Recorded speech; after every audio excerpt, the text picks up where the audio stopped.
Aujourd'hui dans Mythbusters, Quel joli vol! on prend à nouveau l'air L'un des grands mythes d'Internet. pour mettre fin à la vaste polémique autour de l'avion sur un tapis roulant. Je suis prêt. Un avion peut-il réellement décoller d'un tapis roulant? C'était magnifique! Puis Tori, Grant et Carrie font ami-ami avec des insectes rampants. Il y en a une armée là-dedans. Les cafards survivent-ils à la radioactivité d'une bombe nucléaire? Envoyez-la. Qu'on les grille. Enfin, l'équipe teste démesurément une farce qui enfle sur Internet Attention, grand vieux, ici, regarde ça. afin de savoir si on peut détruire une voiture avec de la mousse. Ce n'est plus une blague. C'est un sale tour. Qui sont les Mythbusters? Faisons sauter quelque chose. Adam Savage Ce suspense me tue! et Jamie Heineman. Quel pied. À eux deux, ils ont plus de 30 ans d'expérience dans le domaine des effets spéciaux. C'est mon passe-temps favori. À leur côté, Carrie Byron, Viens ici. Tu sens ça? Grant Imahara Il vit! et Tori Belleci. Ça me semble une mauvaise idée. Ils ne se contentent pas de recenser les mythes, ils les mettent à l'épreuve.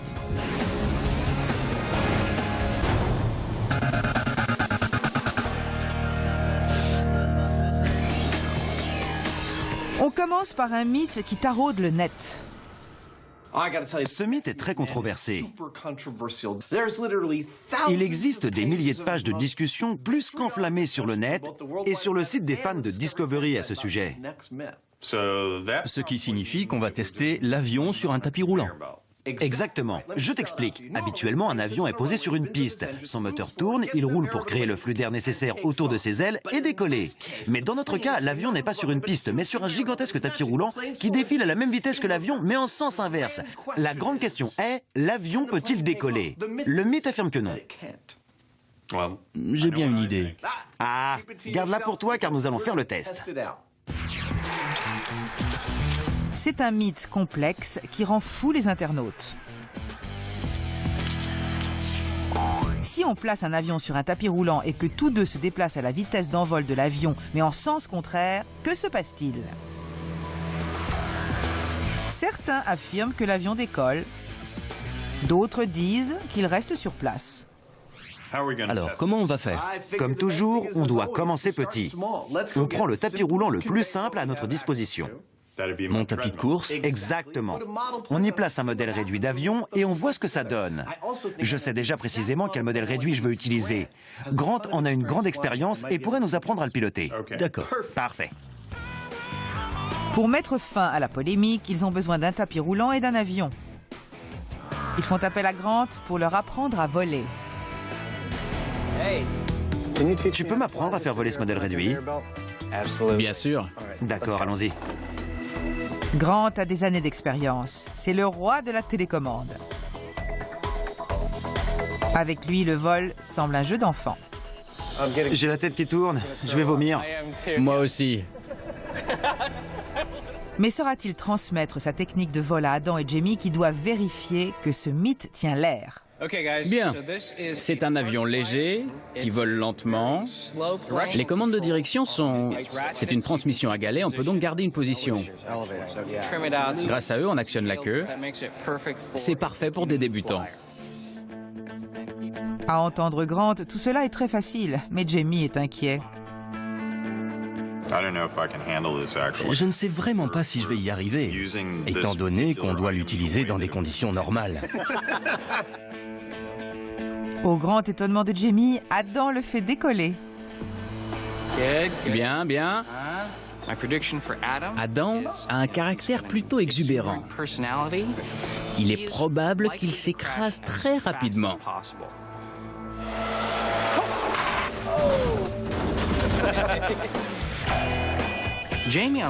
Concernant Jamie, il est très maître de lui-même. Il se peut qu'il contrôle parfaitement son vol.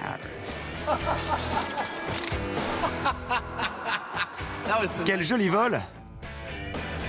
En fait, l'homme à la moustache s'avère être un vrai baron rouge. Grâce à ses acrobaties, il est immédiatement nommé aviateur en chef.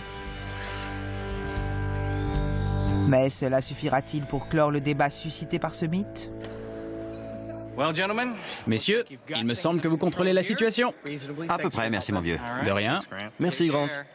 Au revoir, bonne chance. Merci, il va nous en falloir. Un cafard peut-il survivre à une catastrophe nucléaire? Le mythe suivant grouille d'insectes rampants que je n'aime vraiment pas. Il s'agit de cafards. Je déteste les cafards. Quel est le mythe? C'est un classique dont tout le monde a entendu parler. Les cafards seraient les seuls à survivre à une explosion nucléaire. Ça me semble intéressant. Mais comment va-t-on le tester sans risquer nos vies? Qu'on les aime ou non, les cafards sont omniprésents. Et ils peuplent la Terre depuis 300 millions d'années. Mais peuvent-ils réellement survivre à une explosion nucléaire? Pour être précise, ce mythe concerne le taux de radioactivité que les cafards peuvent supporter après une explosion nucléaire. Ils seraient vitrifiés par la chaleur dégagée par l'explosion. Comment on teste ça? Il nous faut des cafards et une bombe nucléaire? Se procurer des cafards est facile. La radioactivité, c'est plus compliqué. Pour que l'essai soit complet, on devrait tester d'autres types d'insectes pour vérifier que les cafards sont bien les seuls à survivre. Pourquoi ne pas prendre des drosophiles? C'est l'insecte type pour ce genre d'expérience. Prenons aussi des ténébrions meuniers. Ils sont très résistants. Voici donc une prestigieuse distribution d'insectes qui comprend des ténébrions et des mouches du vinaigre. Mais laissons-les découvrir leur principal sujet d'étude. Je suis certaine que le livreur n'a pas été tenté d'ouvrir cette boîte dans son camion. Voici nos cafards. Dites Guten Tag aux cafards allemands. Ils peuvent provoquer des réactions de rejet chez certains. Il y en a une armée là-dedans. Un autre fugitif. On dit même qu'ils se nourrissent de la salive des dormeurs. C'est dégoûtant. Mais les radiations mortelles de notre mythe auront-elles raison d'eux? Celui-ci est un vrai sprinter. Où il est passé? Où il est passé? Avant d'aller plus loin, ils doivent vérifier que leurs sujets sont en pleine forme. Et quoi de mieux pour cela qu'une course de cafards? Sur la ligne de départ, prêt, 1, 2, 3. Allez, dites. Allez, Greta. Il est sonné. Greta. Célèbre pour sa résistance mythique, Greta a gagné. il existe tout de même une chose à laquelle le puissant cafard allemand ne peut pas survivre. Dieter, tu m'as trahi.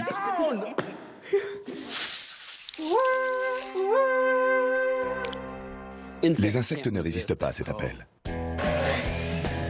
La plupart des cafards sont fin prêts. Qu'en fait-on?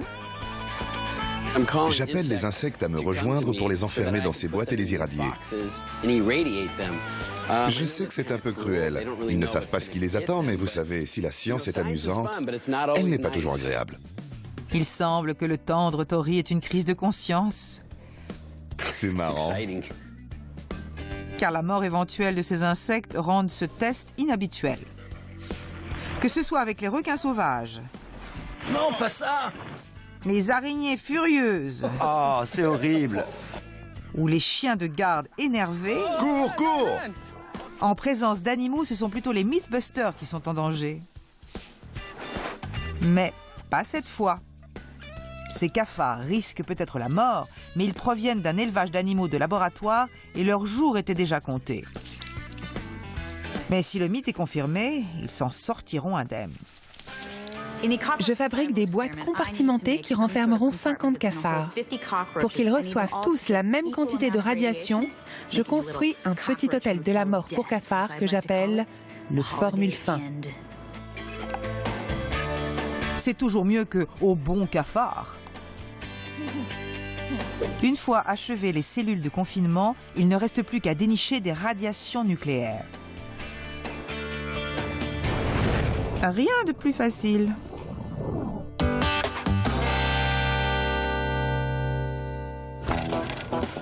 C'est le progrès du surplace. Le modeste tapis roulant est un outil qui épargne bien des efforts à l'humanité et automatise même la promenade du chien. Il prend part aussi à une énigme incroyablement controversée. Si un tapis roulant défile à la vitesse d'envol d'un avion dans un sens, empêchera-t-il cet avion de décoller dans la direction opposée? Ou l'avion s'envolera-t-il sans problème? Adam et Jamie ont reçu leur formation de pilote. Il leur faut un tapis roulant.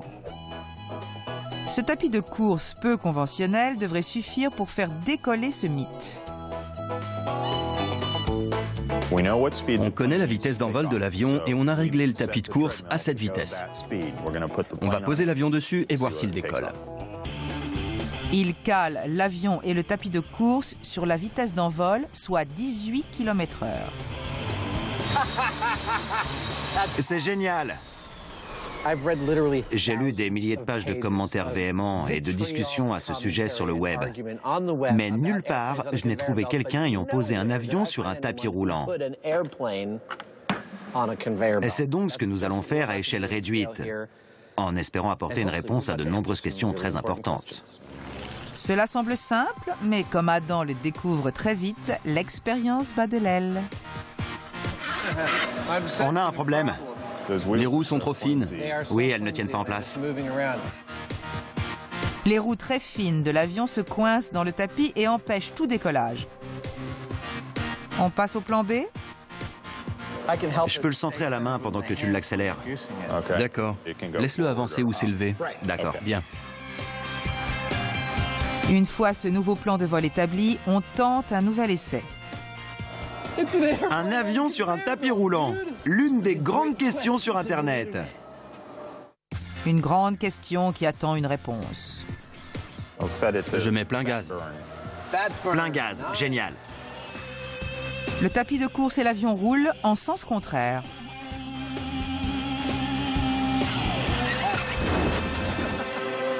Mais Houston, on a un problème. Il a fallu des années à Orville et Wilbur Wright pour parfaire le pilotage de leur aéroplane. Adam et Jamie n'ont pas tout ce temps. Vas-y, accélère. Ils obtiennent un résultat, mais est-ce concluant? Il était censé faire quoi déjà? Il a quitté le tapis. Non. Oui. Le tapis de course défilant à 18 km/h en marche arrière, Jamie a accéléré l'avion pour compenser cette vitesse, ce qui lui a permis d'avancer. Mais il n'a pas pu s'envoler car le tapis est trop court. La question est, peut-il décoller du tapis roulant? Il n'est pas assez long pour que l'avion prenne assez de vitesse pour décoller. Il nous faut un tapis de course plus long. Il nous en faut un plus long, mais je ne vois pas comment rallonger celui-ci.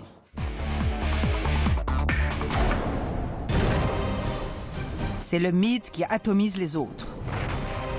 Il paraît qu'après une explosion nucléaire, les cafards hériteraient de la Terre. Mais seraient-ils seuls? Nous avons ici une boîte de confinement de drosophiles. Carrie, Tori et Grant disposent de 3 espèces d'insectes et de boîtes de confinement. Il ne leur manque plus qu'un engin nucléaire. J'ai ratissé le marché noir, j'ai cherché sur Internet et trouver une bombe nucléaire n'est pas si simple qu'on pourrait le croire. Heureusement, nos documentalistes ont trouvé un laboratoire qui accepte de travailler avec nous. Il possède une source radioactive, le cobalt 60, parfaite pour notre test. Génial, j'arrive pas à croire qu'on va le faire. Elle peut y croire. Tout va se dérouler au laboratoire Pacific Northwest. À l'intérieur de l'imposant bâtiment, Tori rencontre la spécialiste des radiations, Michelle Johnson. Michelle, est-ce bien ici que nous allons irradier nos insectes? C'est exact. Nous y entreposons du cobalt 60 qui produit un taux de radioactivité de 55 000 rads par heure, ce qui est assez pour vous tuer en 10 minutes environ. Pour vous tuer en 10 minutes environ. Pour vous tuer en 10 minutes environ. Pendant que Tori se désintègre littéralement, voyons ça de plus près. Plutôt que d'irradier les insectes à l'aide d'une bombe nucléaire, on va utiliser un dangereux métal hautement radioactif, le cobalt 60. Grâce à lui, on va irradier les insectes à 3 niveaux d'exposition différents, gradués en rad. Première exposition, 1000 rad. Deuxième exposition, 10 000 rad. Et troisième exposition, 100 000 rad. Il faut savoir que la dose la plus faible est désastreuse sur un être humain. Pouvez-vous me donner une idée de ce que 1000 rads provoqueraient chez l'homme? Si vous étiez exposé à 1000 rads, cela vous tuerait. Quand on est exposé aux radiations, les effets se font sentir d'abord au niveau des intestins qui se désagrègent et ensuite tout votre corps se vide par le bas. Non seulement on meurt, mais de manière très embarrassante. De manière très gênante et embarrassante, c'est vrai. Ça ne présage rien de bon pour les insectes. Passons au test des 1000 rads. La source d'irradiation va monter jusqu'à ce hublot, ici. Et un rayon radioactif va venir irradier nos insectes. Les premiers sujets sont en place. On pousse un bouton qui libère la radioactivité mortelle. Nous sommes en train d'irradier nos cafards, nos drosophiles et nos ténébrions à 1000 rads. C'est une dose mortelle pour les humains. Elle est juste derrière ce mur. Et pour nous donner un peu plus la trouille, on nous a dit de ne pas franchir cette ligne. En sécurité, en danger. Sécurité, danger. C'est sans aucun doute l'une des expériences les plus dangereuses de toute l'histoire des Mythbusters. Une simple ligne tracée au sol sépare les êtres humains de la mort, mais après 3 minutes d'exposition directe, les insectes seront-ils réduits en cendres? Les drosophiles sont maintenant des drosophytes.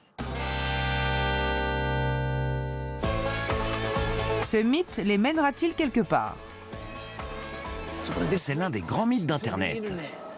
Si on place un avion sur un tapis roulant et que tous deux se déplacent à la vitesse d'envol de l'avion mais en sens contraire, l'avion reste-t-il en place ou décolle-t-il? Jusqu'ici, le test essuie des vents contraires.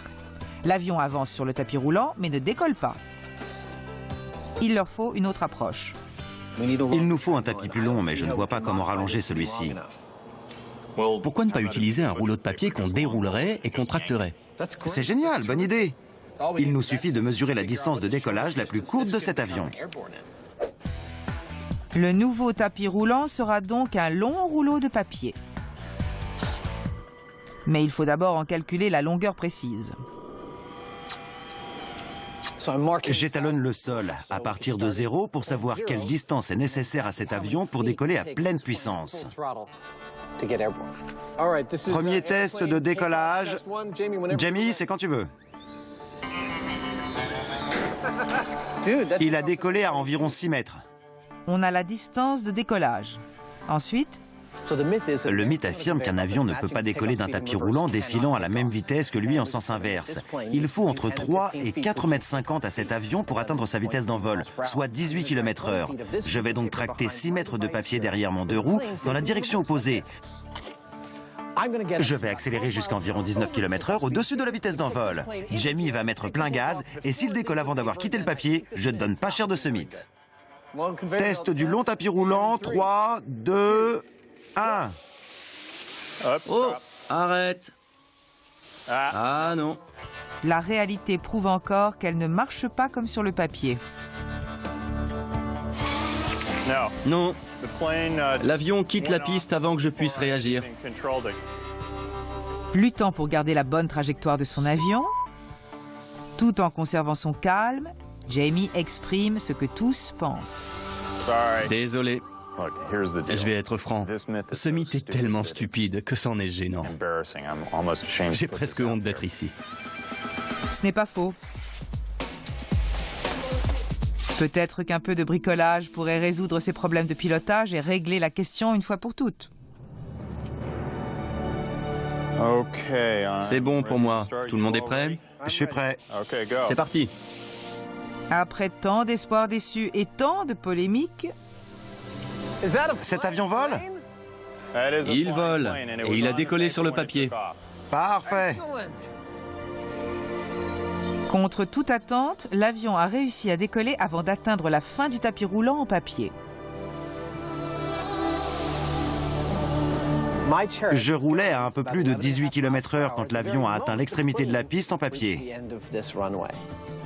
Si le mythe consiste à affirmer qu'un avion ne peut pas décoller d'un tapis roulant, je confirme qu'on a placé un avion sur un tapis roulant et qu'il a décollé.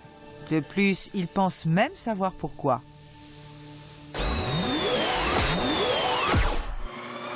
Tu t'amuses bien? Oui.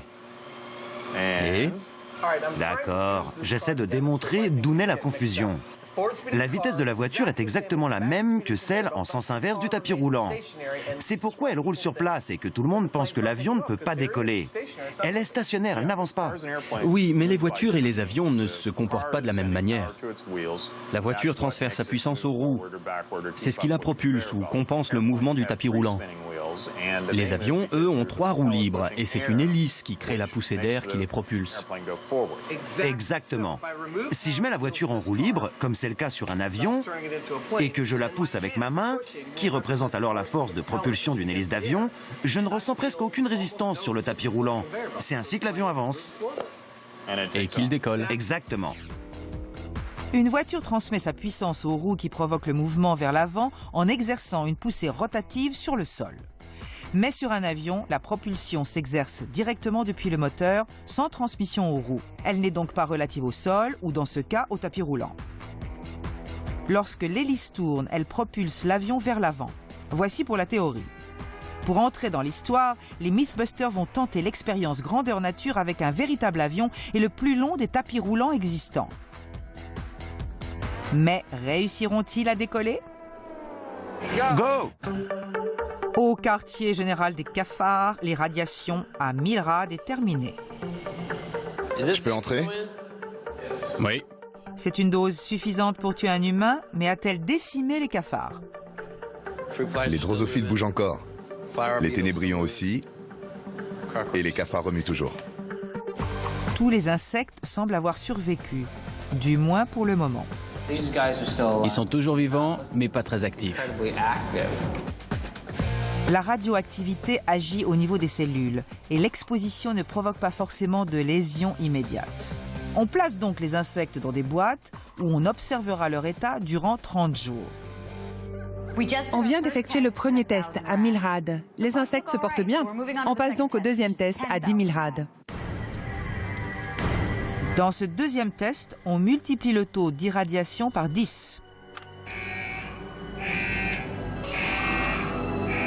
On a placé quelques caméras à l'intérieur de la chambre d'irradiation et on constate des interférences. Elles sont dues à la radioactivité elle-même. Elle affecte les caméras, mais heureusement, pas Grant.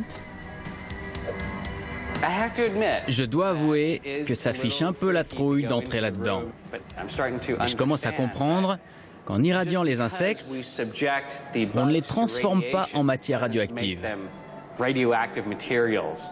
Ils bougent encore. C'est bon. Bien. Ils vivent encore, même après 10 000 rads. Mais il faut attendre pour savoir combien de temps ils survivront. On monte d'un cran. On passe à 100 000 rads. C'est 100 fois la dose mortelle pour un humain. Ça fait aussi peur que les visages fondus à la fin des aventuriers de l'Arche perdue. Bombardons-les. Pendant qu'on irradie les derniers insectes, Grant nous livre les secrets de ce mythe. Tu sais ce que j'ai découvert sur la radioactivité? Non, quoi? C'est Henri Becquerel qui découvre la radioactivité à la fin des années 1880. Mais les scientifiques ont découvert plus récemment que les tissus qu'on trouve dans notre moelle osseuse ou nos intestins nous rendent plus sensibles que les autres espèces à la radioactivité. Oui, c'est de là qu'est né le mythe. Les cafards survivraient donc aux humains après une catastrophe nucléaire. Exactement. En théorie, la structure corporelle plus simple des insectes les rend moins sensibles aux radiations que nous. Enfin, en théorie. Mais après l'irradiation à 100 000 rads, les insectes n'ont pas l'air en grande forme. Oh non. Il n'y a que 10% de survivants. C'est effrayant. Presque tous les cafards du troisième test sont morts. Mais à voir les autres boîtes, l'expérience n'est pas terminée. On a ici tous nos insectes irradiés à différentes doses. 1000, 10 000 et 100 000 rads. Et on a aussi un quatrième groupe témoin qui n'a été exposé à aucune radiation. On voulait pouvoir comparer ce groupe aux insectes irradiés. C'était important. C'est le moment de revenir. Les insectes survivront-ils ou tomberont-ils comme des mouches? Voilà comment on procède.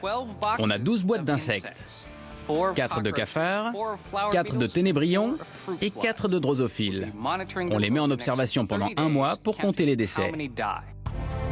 Le métier de croque-mort pour insectes peut paraître sinistre, mais les Mythbusters restent cependant enjoués.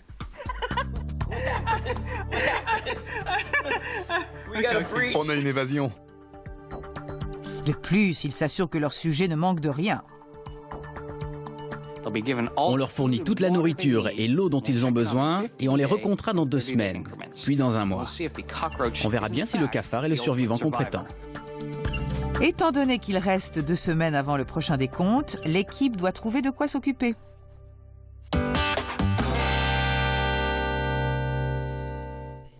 Et quoi de mieux pour cela que de se faire mousser avec une bêtise tout droit sortie d'Internet?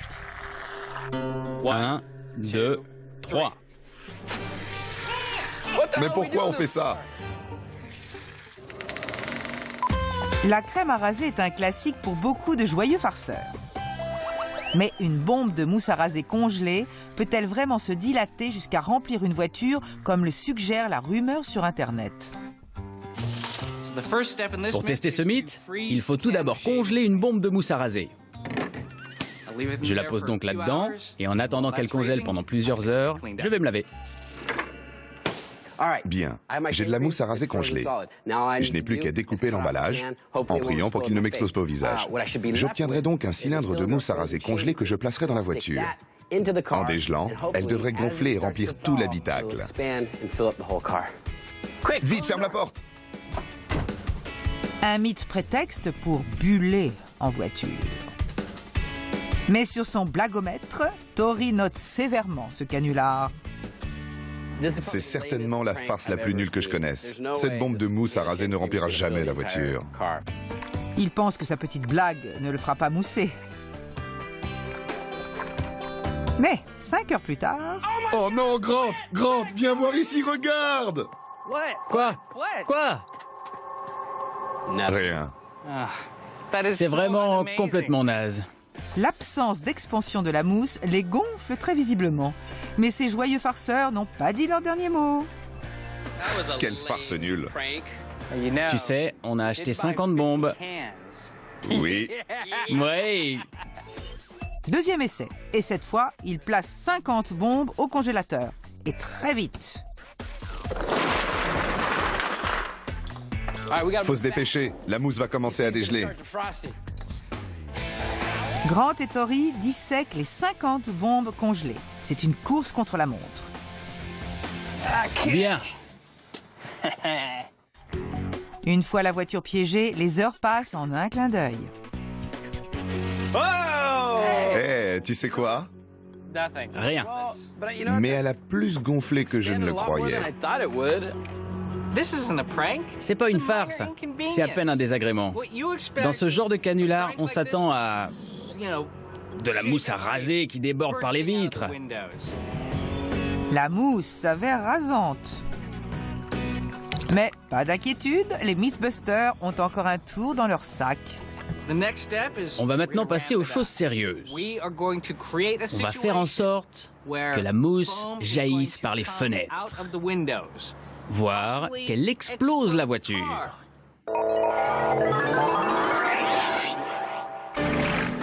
En 1908, des milliers de personnes doutaient de la réussite du vol des frères Wright. En 1968, ils étaient des centaines de milliers à penser que le 747 était trop gros pour voler. Aujourd'hui, ils sont au moins 2 à se chamailler au sujet du mythe de l'avion sur un tapis roulant. Parfait. Ce petit avion a décollé comme je l'avais dit. Donc, le mythe est bidon, non? Pas si vite. Tu sais qu'on ne peut pas en rester là. On ne réglera pas cette polémique tant qu'on ne l'aura pas testé grandeur nature, et c'est ce que nous allons faire. Tu sais ce que ça signifie? Bien sûr, ça signifie un véritable avion et un tapis roulant géant. Voici ce qui devrait faire l'affaire. Une bâche de 600 mètres de long qu'ils tracteront à l'aide d'un camion pour créer un tapis roulant géant. L'affaire est entendue, direction l'aérodrome, J'adore, c'est génial. où ils rejoignent l'autre protagoniste de ce mythe, le téméraire pilote d'ultra-léger, Mark Johnson. C'est la Rolls des ultra-légers. Il pèse 180 kg, le moteur pèse 45, l'avion en lui-même 135 et il décolle et monte à 365 mètres en 1 minute. Il est extraordinaire. Extraordinaire, d'accord. Mais décollera-t-il du tapis roulant? J'ai hâte de commencer. Vous pourriez le faire décoller pour qu'on puisse mesurer quelques distances avant de débuter l'essai? Bien sûr. Super. On change d'échelle et le défi est plus risqué. La vie de Mark est en jeu. Comme pour le test à échelle réduite, ils doivent prendre quelques mesures pour élever le débat autour de ce mythe. Distance de décollage. C'est parti. Jamie donne l'autorisation. Mark s'élance et en un rien de temps. Distance de décollage, 26 mètres. C'est parfait. Puis, on passe à la vitesse d'envol. On a posé une caméra dans le cockpit pour filmer le cadran de vitesse. Voyons quelle était sa vitesse d'envol.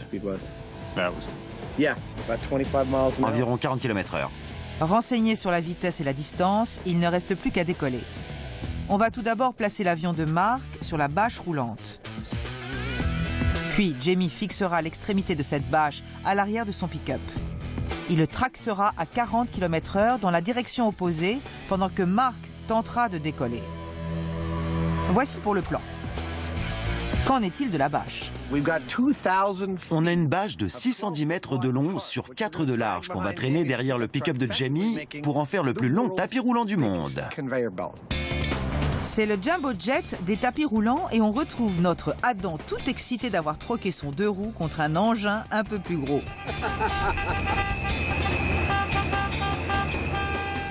Voilà ce qu'on va faire. On décharge notre bâche millefeuille sur le sol.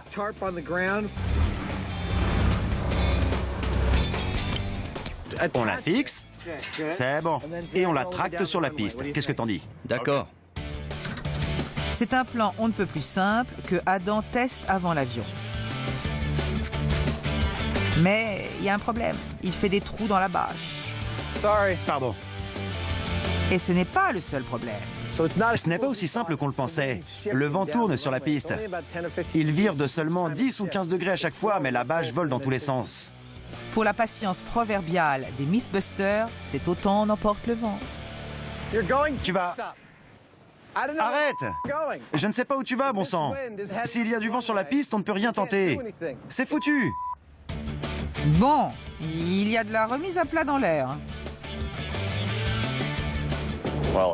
Comme on peut le voir, le vent s'est levé. Il pose beaucoup de problèmes, alors on arrête. On viendra très tôt demain matin. Les Mythbusters refusent de s'avouer vaincus.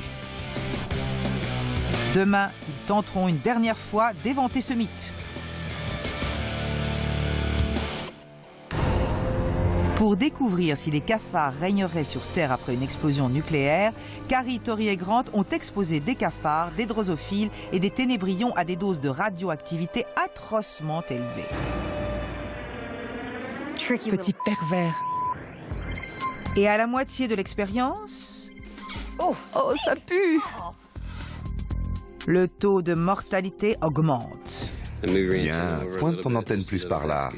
Oui, c'est parfait. Tends ta patte, non, la 6e. Oui, voilà, parfait. Mais il reste encore 2 semaines. Il est trop tôt pour déterminer quel insecte sera le survivant.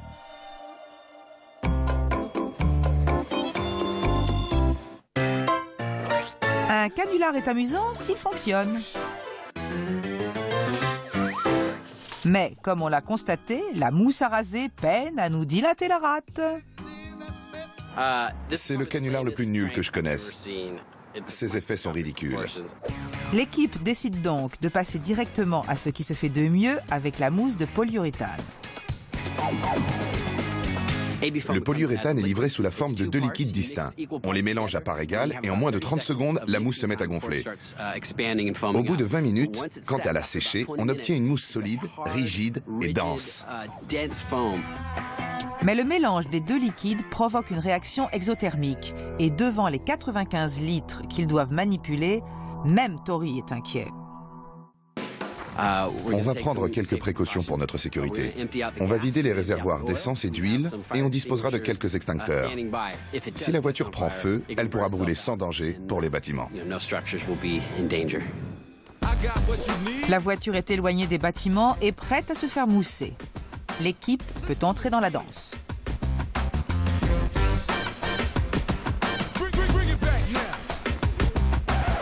C'est quoi le plan, mec?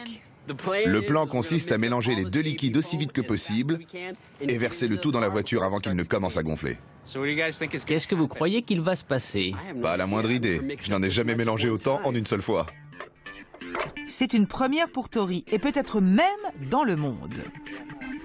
95 litres de liquide ne représentent qu'un dixième de mètre cube, mais une fois mélangée, la mousse chimique gonflera-t-elle suffisamment pour remplir les 2,5 mètres cubes de l'habitacle du véhicule?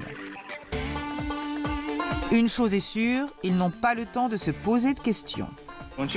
Une fois lancé, ce n'est plus le moment de se dire « je me suis trompé ». Non, il faut faire vite. Quand la mousse commence à gonfler, il faut en verser autant que possible dans la voiture. Ils n'ont pas droit à l'erreur lors de ce test, car la mousse se propage dans la voiture en quelques secondes seulement. Ce n'est plus une blague, c'est un sale tour. On ne pourra plus jamais utiliser cette voiture. Je vais vous montrer combien cette mousse est solide.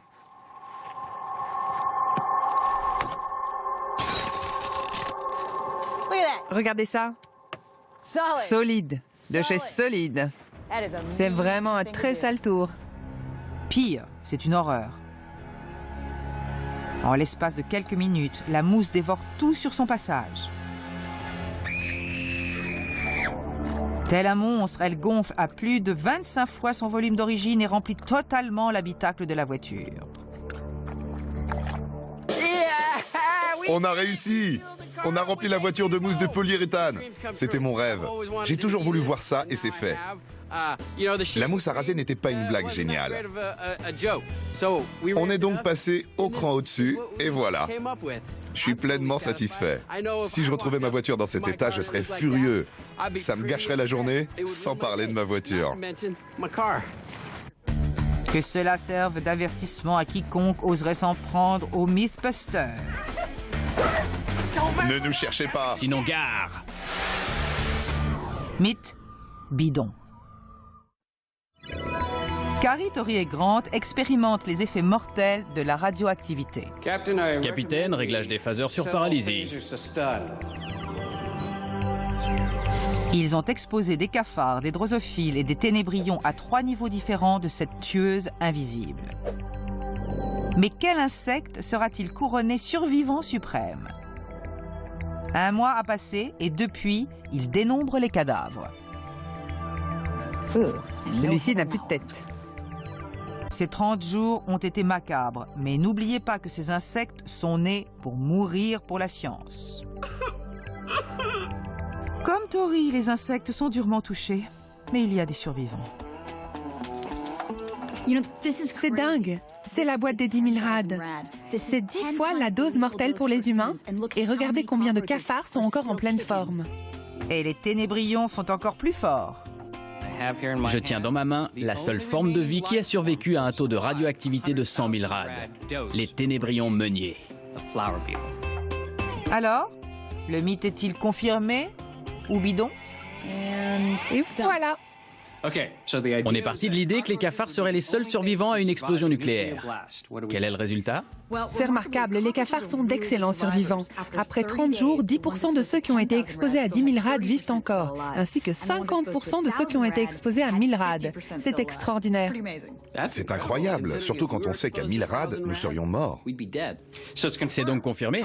Les cafards survivent aux humains après une explosion nucléaire. Exact, mais on a testé 3 types d'insectes et les 2 autres s'en sortent encore mieux. Les drosophiles ont vraiment bien tenu le coup avant de mourir de mort naturelle. Et les ténébrions sont les plus résistants. Après avoir été exposés à 100 000 rad, soit 100 fois la dose mortelle pour l'homme, il reste 10% de survivants. Aucun cafard n'a survécu à cette dose. Donc pour conclure, tous les insectes survivent à l'homme, mais pour ce qui est de régner sur la Terre, il y a de meilleurs candidats que le cafard. Le mythe est donc bidon. Bidon. Comme nos chances de procréer. Ce mythe à 6 pattes est bidon. En 100 ans de vol, l'homme a tenté de quitter le sol de bien des manières. Les Mythbusters en essaient une de plus. Si on place un véritable avion sur un tapis roulant et que tous deux progressent à la vitesse d'envol mais en sens contraire, l'avion décollera-t-il ou restera-t-il sur place? Hier, ils ont eu de gros problèmes. Le vent a balayé toutes leurs chances de tenter l'expérience. S'il y a du vent sur la piste, on ne peut rien tenter. Le jour se lève sur la piste, et c'est la raison de notre présence. On nous a affirmé qu'il n'y a pas de vent durant les premières heures du jour. On met vite la bâche en place. C'est comme faire un lit géant. L'absence totale de vent laisse à penser que les Mythbusters sont enfin en odeur de sainteté. Ça a l'air parfait. Mais une autre anicroche pourrait compromettre l'expérience. Hier, pendant que Jamie la tractait lentement, j'ai couru sur la bâche pour m'amuser. Mais à chaque pas, je déchirais la toile. C'est le pire scénario que je puisse imaginer. Au moment où l'avion commence à rouler et que Jamie tracte la bâche en sens contraire, elle part en lambeaux. Même s'il s'apprête à affronter le tapis roulant de la mort, Mark semble imperturbable. Mais fort de ses 10 ans d'expérience, que pense-t-il du mythe? Vous pensez que ce tapis roulant va vous empêcher de décoller? Oui, si ma vitesse coïncide exactement à celle du tapis en sens inverse, qu'il n'y a pas de flux d'air sur les ailes, je collerai au sol comme une brique. Attendez, Je collerai au sol comme une brique. la controverse perdure donc. Mark, notre pilote, croit que le tapis roulant empêchera l'avion de décoller. Et si je décolle, je serai le premier surpris. C'est surprenant, mais le test à échelle réduite a prouvé que l'avion peut décoller. Il n'y a qu'un moyen de mettre fin à la polémique une fois pour toutes. Vous êtes prêts à tenter l'expérience? Je suis prêt. Je suis prêt. Allons-y. Bien. Mark effectue ses dernières vérifications. Bien reçu. Jamie est prêt. Le moteur tourne. Je suis prêt. À vous. Un avion grandeur nature sur un tapis roulant, c'est pour de vrai cette fois. Des milliers de gens piaffent d'impatience tandis que Adam donne le signal du départ. Vas-y, Jamie, vas-y. Mark et Jamie accélèrent en sens opposé. C'est sans conteste le spectacle le plus extraordinaire depuis le décollage des frères White. Et c'est un Mark très surpris qui décolle d'un tapis roulant. Ça marche! Ah, c'est magnifique! Vas-y, Jamie, vas-y! Un superbe décollage. Malgré le tapis qui se déplace à la même vitesse que l'avion, ce dernier progresse, dépasse les cônes et décolle sans problème. Bien joué! Dès le départ, j'ai mis le paquet. Je roulais à toute allure. En donnant le départ, je m'attendais à ce que le tissu parte en lambeaux. De retour sur la terre ferme, Mark n'en revient pas. C'était magnifique! Merci. Ça a marché à la perfection! Merci, merci. Joli boulot. C'est ce qu'on appelle un mythe bidon. Votre aide a été inestimable, merci. C'est vraiment incroyable. Vous êtes surpris? Oui, je suis surpris d'avoir pu décoller normalement. Je pensais que je collerais au sol comme une brique. C'était superbe de voir le tapis avancer dans un sens pendant que vous décolliez dans l'autre, comme s'il n'existait pas. Il n'y a eu aucune incidence. C'est vrai, et j'en suis vraiment surpris. Extraordinaire, c'est génial! Soyez prudents. Cette fable aérienne tombe à plat. Elle est bidon.